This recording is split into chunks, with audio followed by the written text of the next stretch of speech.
On May 20th, 2016, Kamala Harris announced that Operation Bloodline was a success. This operation was initiated by the California Department of Justice, and their main focus were the violent street gangs that were terrorizing the streets of Stockton, California. At the end of the day, it was reported that up to 52 suspects were arrested, along with 22 illegal firearms being taken off the streets.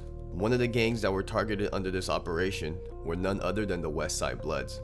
I ran a poll on my Instagram on which hood you guys wanted to see next, and the Westside Bloods only lost by like 1 vote, so you know I had to bring the video for you guys anyway. The Westside Bloods, or WSB for short, have been making a lot of noise in the music industry recently due to stars like BounceBackMeek and Jav 2900. But the Westside Bloods are definitely not newcomers to the rap scene. But without further ado, let's get into it.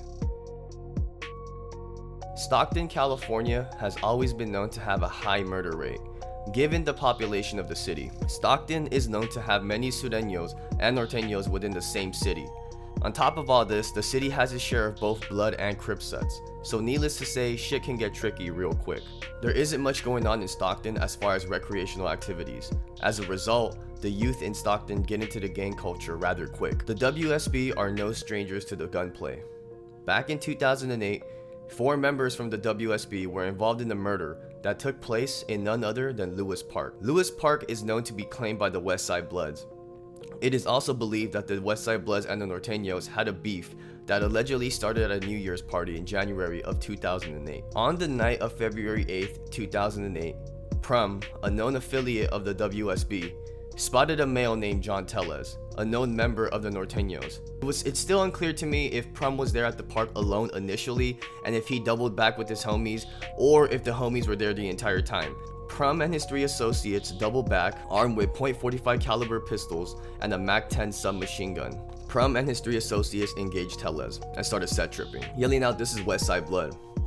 Tellez at the time was accompanied by some family members. Amongst the family was young Aaron Kelly, age 13. Tellez didn't engage back because he stated there were children around and that they would handle business later. As John Tellez and his family attempted to leave in their vehicle, Prum and his other associates began dumping bullets into Tellez's car. This resulted in Aaron Kelly losing his life at the age of 13. The little boy and his mother were both struck, and Aaron died while on the way to the hospital. This was a senseless killing where a young innocent boy ended up losing his life, caught up in the crossfire between 2 rival gangs. But this should give you an idea of what the environment is like for these people growing up in these types of neighborhoods. When you've got a small town like Stockton, you've got a lot of youth that's trying to prove themselves by being the most ruthless or savage in the streets. There ain't shit else to do. Stockton may be a small town, but this city is home to some hitters. The Westside Bloods made headlines again back in 2015 when Eugene Green, age 21, killed Kevin Moore on the 2700 block of none other than Pixie Drive.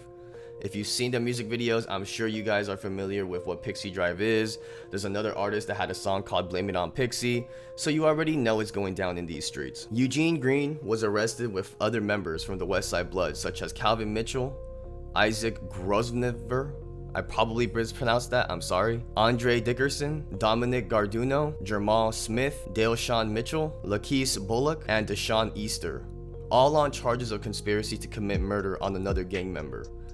Needless to say, murder ain't nothing around these parts. It's not a surprise members of the Westside Bloods are heavily armed. Other notable enemies of the Westside Bloods are the Muddy Boys, and this is where Mbnel is from. The Westside Blood also beef with a hood called Asian Boys, and if you guys haven't seen that video yet, I made a video on the Asian Boys already, so go check it out. A rather funny situation happened between the Westside Bloods and the Asian Boys. Westside Blood member and rapper BounceBackMeek released a song called but the beat on the song was owned by Stupid Young. Now, in this situation, I would imagine all the profit made by the song released by Meek would go to Young, right? Well, how about Young turns around and takes the song, uses the beat, which he owned, but he copied the lyrics word for word, bar for bar. Not the entire song, he changed things up.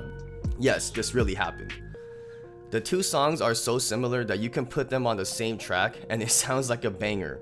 And yes, somebody has already done this, thank you internet. Look, I mess with both of these artists heavy, and trust me, I listen to their music, I listen to both sides, I love the SoCal sound, I love the Bay Area sound. But I think we just witnessed history in the making, because no other time in hip hop have we seen 2 rival gangs and a song being stolen from one. This is definitely history in the making. Correct me if I'm wrong. Somebody could leave in the comment sections if this ever happened. At the end of the day, Young and Meek live 6 hours away from each other. They don't really have the time or energy to be beefing like that, because they will most likely never run into each other in everyday life.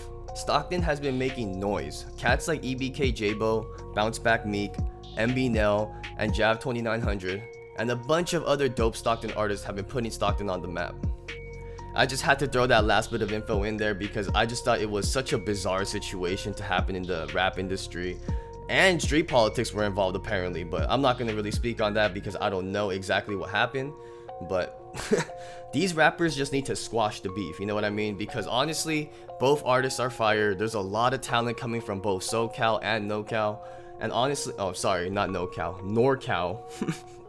And I would hate to see more of these really talented individuals lose their life over street beefs and politicking, and you know, like, they should just get together and throw some fire shit in the booth, because that's what California needs right now, honestly.